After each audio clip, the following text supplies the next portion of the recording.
আজ আমরা জুবায়ের আহমেদের লেখাটা নিয়ে একটু বসি কেমন মৌলভীচকের অবহেলিত জনপদের মর্মকথা। লেখাটা পড়লে মানে মনে হয় যেন একটা দীর্ঘশ্বাসের মতো, শুধু সমস্যা না, কেমন যেন একটা উপেক্ষার গল্প। চলুন একটু গভীরে যাই, দেখি মৌলভীচকের মানুষের আসল কষ্টটা কোথায়, আর কেন বছরের পর বছর এর সুরাহা হচ্ছে না। হ্যাঁ, ঠিকই বলেছেন।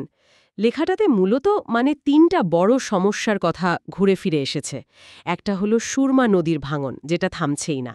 আরেকটা হলো রাস্তার যা অবস্থা, আর সবশেষে একটা অদ্ভুত যাতায়াত সংকট। হুম, এই তিনটে মিলেই সেখানকার জীবনযাত্রা একদম কি বলে স্থবির করে ফেলেছে মনে হচ্ছে। একদম। আচ্ছা, প্রথমে নদী ভাঙনের কথায় আসি। লেখাটাতে খুব পরিষ্কার করে বলা আছে, ওই যে মধ্য মৌলভীচক মসজিদের পাশ থেকে হাজীগঞ্জ স্কুল পর্যন্ত বহু বাড়িঘর জমিজমা সব নদীতে চলে গেছে। কিন্তু অবাক লাগে যে গত ১০-১২ বছরে কত অফিসার জনপ্রতিনিধি এলেন, দেখলেন, ছবিও তুললেন হয়তো, কিন্তু কাজের কাজ কিছুই হলো না। হলো না। এক টুকরো মাটিও নাকি ফেলা হয়নি। ভাবা যায়। এখানেই তো মূল পয়েন্টটা। সমস্যাটা সবাই জানে, এটা নিয়ে কথাও হয়, কিন্তু সমাধানের উদ্যোগটা কোথায়? শুধু পরিদর্শন, শুধু আশ্বাস, কিন্তু কাজের কাজ শূন্য। এটা কি আসলে সদিচ্ছার অভাব, নাকি কোনো সমন্বয় নেই? প্রশ্নটা এখানেই। ঠিক। আর এই যে প্রশাসনিক একটা স্থবিরতা বা নিষ্ক্রিয়তা, সেটার প্রভাব তো রাস্তার ক্ষেত্রে আরও বেশি দেখা যাচ্ছে। ওই যে চেকপোস্ট থেকে পশ্চিম মৌলভীচক পর্যন্ত রাস্তাটা প্রায় ৩.৫ কিলোমিটার, একসময় নাকি ওটাই ভরসা ছিল। হ্যাঁ, অঞ্চলের লাইফ লাইন যাকে বলে। সেটাই। কিন্তু গত ৮-১০ বছরে এমন অবস্থা হয়েছে যে চলার যোগ্যই নেই প্রায়। বিরাট বিরাট গর্ত, একটু বৃষ্টি হলেই শেষ। আর এটাকে যদি একটু বড় করে দেখি, তাহলে এটা শুধু একটা রাস্তার সমস্যা না।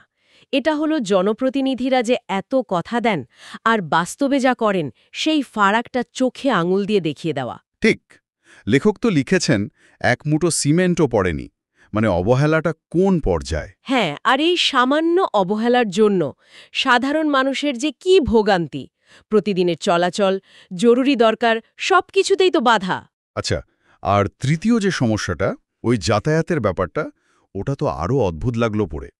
পশ্চিম মৌলভীচকের গফুর মেয়ার দোকান থেকে হাজীগঞ্জ বাজার পর্যন্ত যে মাটির রাস্তা, ওটা নাকি এখন একটু ভালো, গাছপালা কেটে কাদা কমিয়েছে।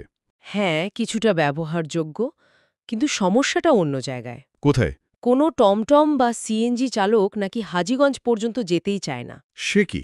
কেন? সেটাই তো। তারা ওই গফুর মিয়ার দোকান পর্যন্ত গিয়েই যাত্রাবিরতি। ওটাই যেন তাদের লাস্ট স্টপেজ।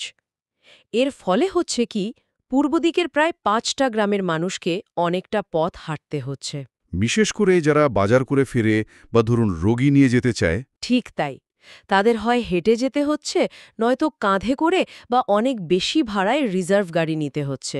সকালে অফিস যাওয়া, ছেলেমেয়েদের স্কুলে যাওয়া, সবকিছুতেই বিরাট সমস্যা। কিন্তু চালকদের এই যে একটা যা খুশি তাই করার প্রবণতা, এটার কারণ কি হতে পারে? লেখাটা থেকে কিছু বলা আছে? সরাসরি কারণ বলা নেই, তবে ইঙ্গিতটা স্পষ্ট।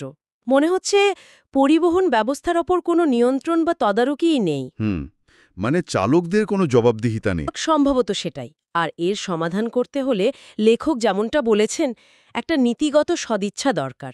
সব পক্ষকে নিয়ে বসতে হবে, একটা সমন্বয় করতে হবে, প্রশাসনের উদ্যোগ নিতে হবে। না হলে এটা চলতেই থাকবে। তাহলে সব মিলিয়ে যা বুঝলাম, জুবায়ের আহমেদের লেখাটা পড়ে মনে হচ্ছে মৌলভীচক যেন একটা একটা চক্রের মধ্যে আটকে গেছে। হুম নদী ভাঙছে, রাস্তা ভাঙা, আবার ঠিকমতো গাড়িও চলে না। একটা সমস্যা আরেকটার সাথে জড়িয়ে আছে। আর সবই দীর্ঘদিনের। আশ্বাস আসছে, কিন্তু সমাধান আসছে না। হুম। এই লেখাটা আসলে এটাই স্পষ্ট করে যে সমস্যা খুঁজে বের করা বা শুধু আশ্বাস দেওয়াটাই সব না। আসল দরকার হলো নক্কর পদক্ষেপ, আর সেটার বাস্তবায়ন। ওই যে বললাম, প্রশাসনিক সদিচ্ছা আর কার্যকর সমন্বয়, এই দুটোর অভাবই সবচেয়ে বড় বাধা। একদম। মানুষের কষ্ট কমানোর জন্য যে একটা আন্তরিক চেষ্টা দরকার, সেটাই যেন কোথাও অনুপস্থিত। সেটাই। সত্যি। আলোচনাটা শেষ করতে গিয়ে একটা প্রশ্ন মাথায় আসছে। যখন একটা এলাকার সমস্যাগুলো এত দিনের পুরনো, এত পরিচিত, সবার জানা, তখন আসলে ঠিক কী লাগে সেই অতলায়তন ভাঙতে? কোন জিনিসটা পারে এই পরিদর্শন আর প্রতিশ্রুতির বৃত্ত থেকে বেরিয়ে এসে সত্যিকারের কোনো পরিবর্তন আনতে? ভাবনার বিষয়।